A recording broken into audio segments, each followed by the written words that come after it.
Di balik lembaran-lembaran tua sebuah kitab, tersimpan mutiara hikmah yang tak lekang oleh waktu. Kitab itu bernama Al-Ushfuriyah, bukan sekadar kumpulan cerita, tetapi untaian kisah penuh makna. Kisah para ulama, orang-orang saleh, dan hikmah kehidupan yang menggetarkan hati. Dari kisah seekor burung kecil, hingga pelajaran besar tentang cinta kepada Allah dan Rasul-Nya. Setiap kisah mengajak kita merenung, menyentuh hati, membangunkan jiwa. Bersama kami, mari selami kisah-kisah pilihan dari kitab Al-Ushfuriyah. Karena dari kisah, iman kita bisa tumbuh. Dan dari hikmah, hidup kita bisa berubah.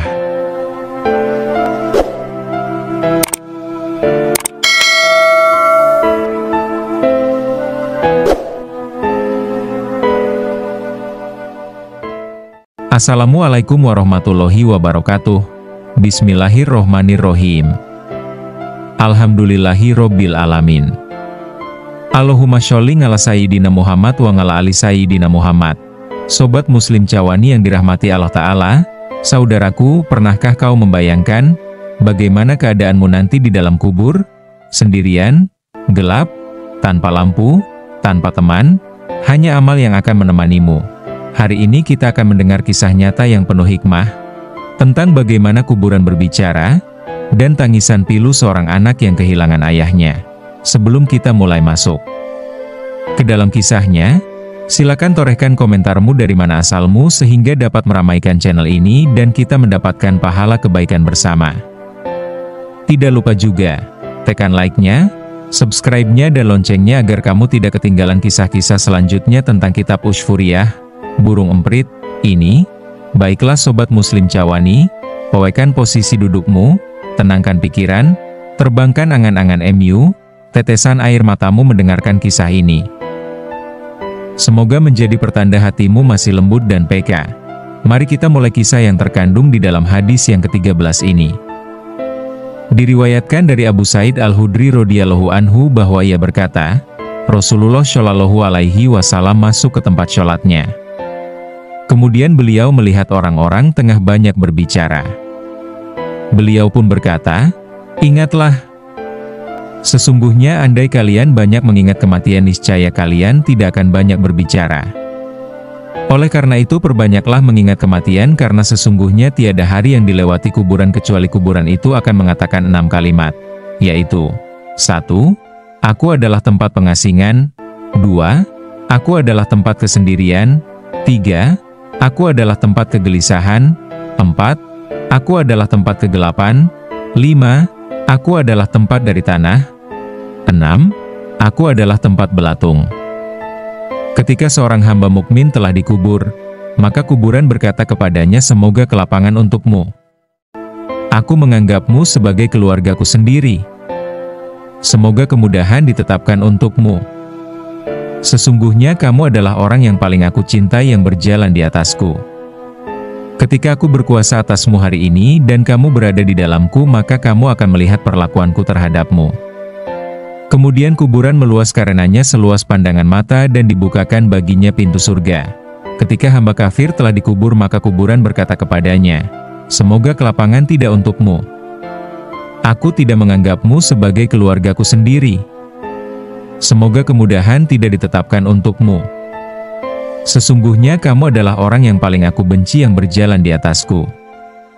Ketika aku berkuasa atasmu dan kamu berada di dalamku, maka kamu akan melihat perlakuanku terhadapmu." Kemudian kuburan menjepitnya hingga tulang-tulang rusuknya hancur. Sambil Rasulullah Shallallahu alaihi wasallam memberikan isyarat dengan memasukkan jari-jari tangan satunya ke jari-jari tangan lainnya. Kemudian Allah mempersiapkan untuknya 70 ular besar yang andai satu ular saja dari mereka menyembur di bumi maka bumi tidak bisa menumbuhkan tanaman apapun selama dunia ada.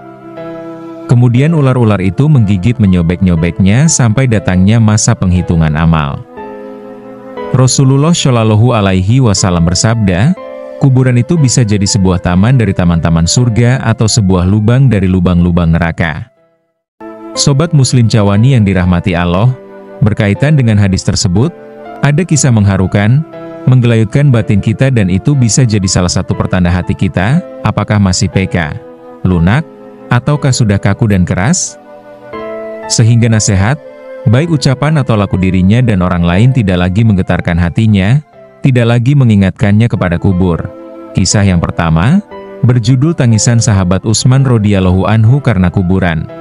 Diriwayatkan dari Abu Bakar al-Ismaili dengan sanadnya dari Utsman bin Affan radhiyallahu anhu bahwa ketika disebutkan perihal tentang neraka kepada Utsman maka ia tidak menangis. Ketika disebutkan perihal tentang kiamat kepadanya maka ia tidak menangis. Akan tetapi ketika disebutkan perihal tentang kuburan kepadanya maka ia menangis. Kemudian ia ditanya, "Mengapa Anda demikian itu? Wahai Amirul Mukminin?" Ia menjawab, "Sesungguhnya ketika aku berada di neraka maka aku akan bersama orang lain. Ketika aku berada di hari kiamat maka aku juga akan bersama mereka. Tetapi ketika aku berada di kuburan maka aku akan sendirian. Tidak ada seorang pun yang akan bersamaku di sana. Sesungguhnya kunci kuburan berada di tangan malaikat Israfil. Ia akan membuka kuburan nantinya di hari kiamat." Utsman melanjutkan, "Barang siapa dunianya adalah penjara baginya maka kuburan adalah surganya. Barang siapa dunia adalah surga baginya maka kuburan adalah penjaranya. Barang siapa kehidupan di dunia adalah belenggu baginya maka kematian akan melepaskan belenggunya. Barang siapa meninggalkan kemewahan dunia maka ia akan mendapati kemewahan itu di akhirat." Utsman berkata lagi, "Sebaik-baik manusia adalah orang yang meninggalkan dunia sebelum dunia meninggalkannya dan yang membuat Tuhannya meridhoinya sebelum ia bertemu dengannya dan yang meramaikan kuburannya sebelum ia memasukinya." Mari kita lanjutkan kisah yang kedua yang berjudul, "Oh, Bapakku." Diceritakan dari Hasan bahwa ia sedang duduk di depan pintu rumahnya. Tiba-tiba ada jenazah laki-laki lewat yang diiringi oleh orang-orang di belakangnya.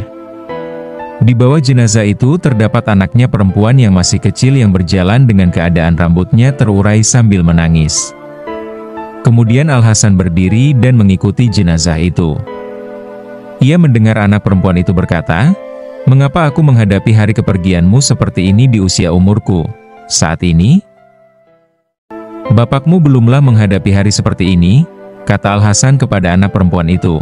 Kemudian Al-Hasan mensyolati jenazah itu dan pulang. Keesokan harinya, ketika Al-Hasan sholat subuh, kemudian matahari terbit, dan ia duduk di depan pintu rumahnya, maka tiba-tiba ia melihat anak perempuan itu menangis dan pergi berziarah ke kuburan bapaknya. Anak perempuan ini adalah anak yang pintar. Aku akan mengikutinya. Barangkali ia akan mengatakan beberapa kalimat yang bermanfaat bagiku, kata Al-Hasan. Kemudian Al-Hasan mengikuti anak perempuan itu. Ketika anak perempuan itu sudah sampai di kuburan bapaknya, maka Al-Hasan bersembunyi di bawah pohon berduri. Kemudian anak itu memeluk kuburan bapaknya dan meletakkan pipinya di atas tanah kuburan bapaknya. "Wahai bapakku, bagaimana bisa kamu semalaman berada di kuburan yang gelap sendirian tanpa lampu dan seorang teman penghibur? Wahai bapakku, kemarin malam aku masih memberikanmu lampu. Lantas adakah yang memberimu lampu tadi malam? Wahai bapakku, sobat muslim Cawani yang berbahagia. Wahai bapakku, kemarin malam aku masih memasangkan tikar untukmu. Lantas adakah yang memasangkan tikar untukmu tadi malam? Wahai bapakku, kemarin malam aku masih memijati kedua tangan dan kedua kakimu. Lantas adakah yang memijatimu tadi malam? Wahai bapakku, kemarin malam aku masih memberimu minuman. Lantas adakah yang memberimu minuman tadi malam? Wahai bapakku, kemarin malam aku masih membalikan tubuhmu dari kanan ke kiri. Lantas adakah yang membalikan tubuhmu tadi malam? Wahai bapakku, kemarin malam aku masih menyelimuti tubuhmu yang terbuka. Lantas adakah yang menyelimutimu tadi malam? Wahai bapakku, kemarin malam aku masih melihat wajahmu. Lantas adakah yang melihat wajahmu tadi malam? Wahai bapakku, kemarin malam ketika kamu memanggilku maka aku akan memenuhi panggilanmu. Lantas adakah yang kamu panggil tadi malam dan adakah yang memenuhi panggilanmu? Wahai bapakku, kemarin malam aku masih bisa memberimu makanan ketika kamu ingin makan. Lantas apakah tadi malam kamu ingin makan dan siapakah yang memberimu makan? Wahai bapakku, kemarin aku masih bisa memasak makanan untukmu, lantas adakah yang memasak untukmu tadi malam? Kata anak perempuan itu. Mendengar perkataan anak perempuan itu, Al-Hasan yang bersembunyi di balik pohon pun menangis dan keluar dari persembunyiannya.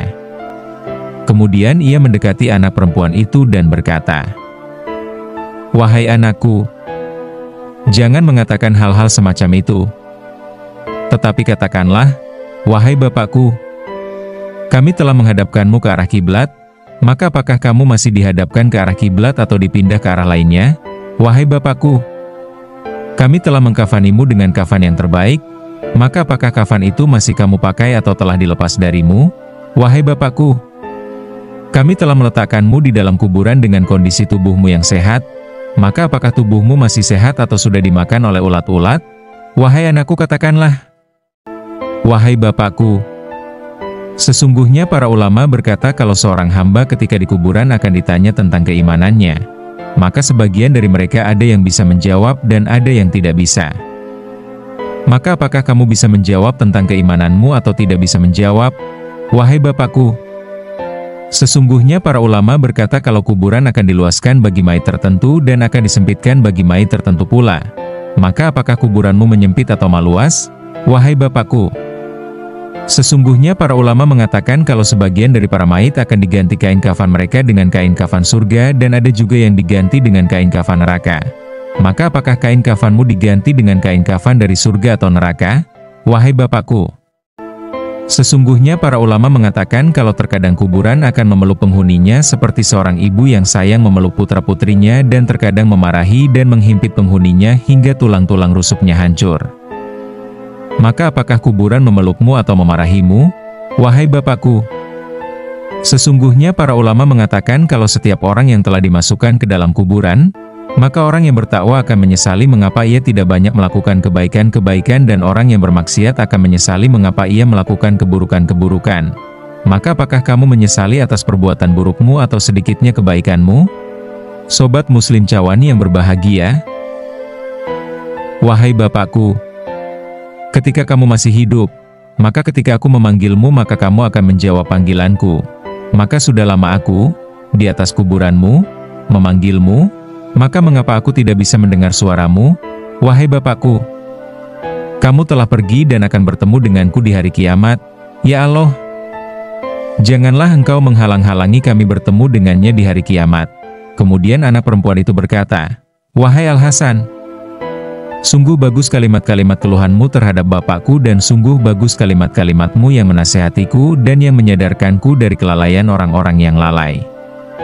Kemudian anak perempuan itu pulang bersama Al-Hasan sambil menangis. Saudaraku, dunia ini sementara. Tidak ada yang lebih pasti daripada kematian. Namun, masih ada waktu untuk memperbaiki diri, memperbanyak amal syolih, dan bertaubat sebelum terlambat. Jadikan kisah ini sebagai cermin. Sudahkah kita menyiapkan bekal menuju kubur yang sempit itu? Semoga Allah menjadikan kuburan kita taman dari taman-taman surga.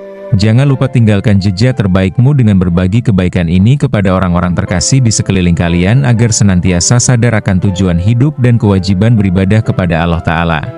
Sampai jumpa di hadis yang ke-14 tentang kisah Rasulullah bercakap-cakap dengan anjing milik seorang yang munafik dan anjing itu membela sahabat Abu Bakar dan sahabat Umar radhiyallahu anhuma.